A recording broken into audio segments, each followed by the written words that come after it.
I can then set up my sterile field for the epidural. So I've opened up my pack, which I showed you earlier. And this is what it only really comes with: 2 little pots and a kidney dish, making sure it covers the whole epidural trolley.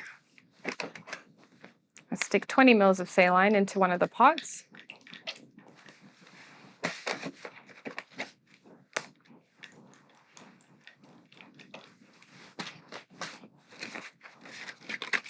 My 0.2% ropivacaine.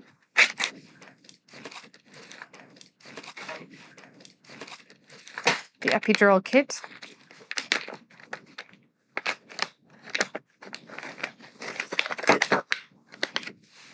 It's handy to have a bin next door. It makes it a lot easier to keep things neat.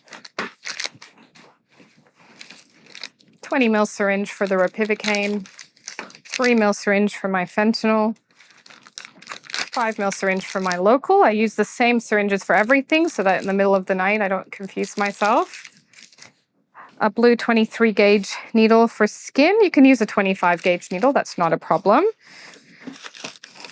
A filter needle for the fentanyl. Okay.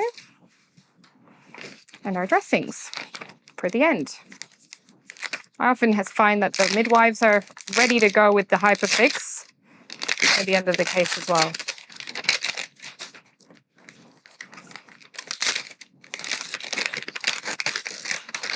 You can open up your equipment in a sterile fashion, unscrubbed, while the patient's having their contractions. I like to set things up the way I'm going to use them. So I've just drawn up my 1% lignocaine with my midwife and the 100 mics of fentanyl, which then frees them up to support the mother with the CTG monitoring as well. And we don't really need their assistance at any point now. I'm just going to set up the actual epidural now.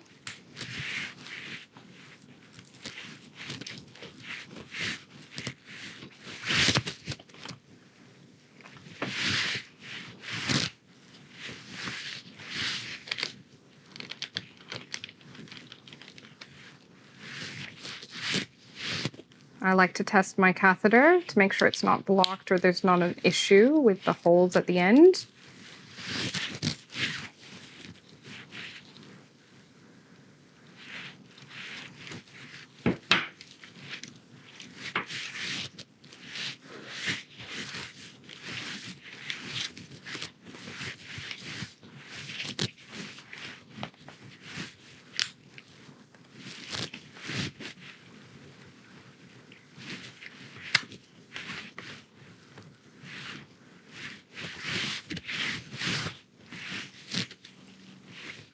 And that's the setup. So that's how it goes from start to finish.